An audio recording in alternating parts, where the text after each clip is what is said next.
দেখো বন্ধুরা, ফাইনালি কিন্তু কাঁঠালের চপ একদম রেডি। আর কে কে খাবে চলে আসতে পারো। গরম গরম কিন্তু খেতে দারুণ লাগে। এটা ভাতের সাথে খেতে পারবে, পোলাওর সাথে খেতে পারবে, যদি বিকালের নাস্তা হিসেবে বা চায়ের সাথে খেতে চাও সেটাও খেতে পারবে।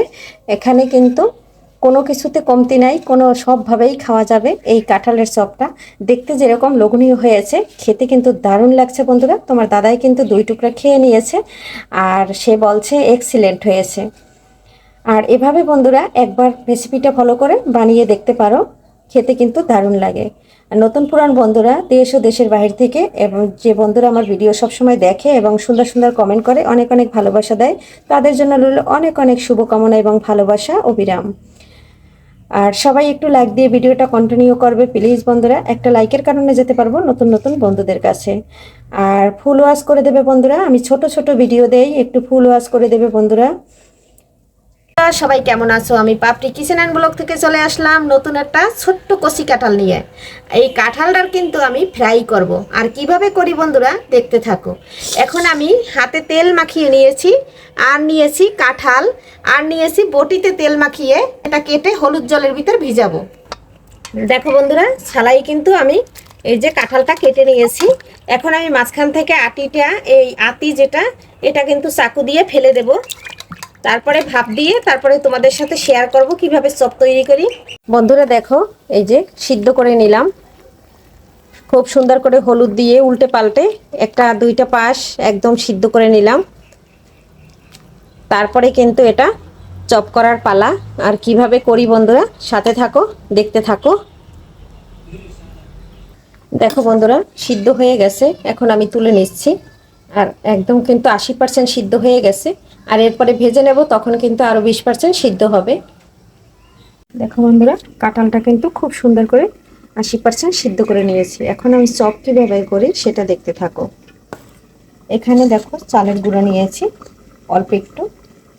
এখানে রান্না করতে যে যে মশলা লাগবে সব দিয়ে দেবো। এখানে নিলাম একটু ধনিয়ার গুঁড়া এবং জিরার গুঁড়া, আর এখানে দিলাম হলুদের গুঁড়া, শুকনো লঙ্কার গুঁড়া, আমি যে কাঁচামরিচের গুঁড়া করে রাখছি সেটা একটু দিলাম। তার কারণ কি, একটু মিষ্টি জিনিস ঝাল ঝাল হলে খেতে ভালো লাগবে। সিদ্ধ করার সময় লবণ দিয়ে দিচ্ছি, এখন সামান্য পরিমাণে এই যে লবণ দিয়ে দিচ্ছি। এখন আমি এটা দিয়ে একসাথে মিক্সড করে নেব। সামান্য দিয়ে দিচ্ছি একটু জল। এখন জলটা দিয়ে মশলার বেটারটা তৈরি করে নেব। দেখো বন্ধুরা, মশলার বেটারটা কিন্তু একদম ডান হয়ে গেছে। আর এখানে কিন্তু এই যে দেখো একটা কাঁঠালের টুকরো নিয়ে নিয়েছি। আর এভাবে করে এখানে কিন্তু আমি কোনো পেঁয়াজ রসুন ব্যবহার করি নাই, এটা আমি আজকে নিরামিষ করব।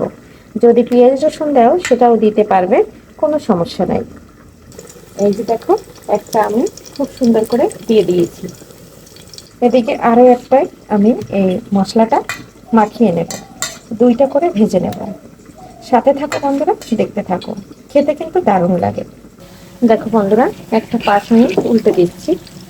আর এটা কিন্তু ঢাকতে হবে না, যেহেতু আমি 80% সিদ্ধ করে নিয়েছি।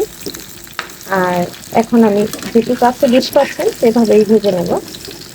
আর এটাই কিন্তু আমি 3 পিস দিয়ে দিয়েছি। আর তেলটা কিন্তু পর্যাপ্ত পরিমাণে দেই নাই, উল্টে দিলাম। আর কত সুন্দর লাগছে বন্ধুরা, দেখো তো। দেখো বন্ধুরা, কত সুন্দর আমি কাঁঠালের চপগুলো একদম ভেজে নিলাম। আর দেখতে বন্ধুরা দারুণ লাগছে না? আর খেতে তো আরো দারুণ লাগে বন্ধুরা। একবার হইলেও ট্রাই করে দেখতে পারো। এখন তো বা কাঁচা কাঁঠাল পাওয়া যায়। আর যাদের কাঁচা কাঁঠালের বাগান আছে তাদের তো কোনো কথাই নাই, তাদের তো অ্যাভেলেবেল আছে। আর এটা বন্ধুরা আমাকে একজনে দিয়েছে, ছোট্ট একটা কাঁঠাল, এরকম চপ করবো বিধায় একজনে দিয়েছে, তাই কিন্তু করে নিলাম। দেখো বন্ধুরা, তুলে নিচ্ছি। আর কত সুন্দর লাগছে, যেরকম দেখতে লাগছে সেরকম কিন্তু বন্ধুরা খেতে লাগবে। দেখো বন্ধুরা, সবগুলো কিন্তু আমার ভাজা হয়ে গেছে। ভাজতে যেয়ে একটা কিন্তু মাঝখান থেকে ভেঙে গেছে, তাই কিন্তু সেটা 3 টুকরা হয়ে গেছে। আর এই যে দেখো, ভেজে নিয়েছি। আজকের ভিডিও বন্ধুরা এখানেই রাখছি, পরবর্তীতে দেখা হবে নতুন কোনো রেসিপি নিয়ে। এ পর্যন্ত সবাই ভালো থাকো, সুস্থ থাকো। আর এরকম মজাদার কাঁঠালের চপ বানিয়ে একবার খেয়ে দেখো, খুবই মজা, খুবই সুস্বাদু। আর আর কাঁঠালে তো পুষ্টিগুণে একদম ভরপুর, এখানে বলার আর কিছু নাই। আগামী ভিডিও দেখার সবাইকে আমন্ত্রণ জানিয়ে এখান থেকে বিদায় নেব। এই যে আমি সম্পূর্ণ হয়ে গেছে, নামিয়ে নিচ্ছি। Bye bye.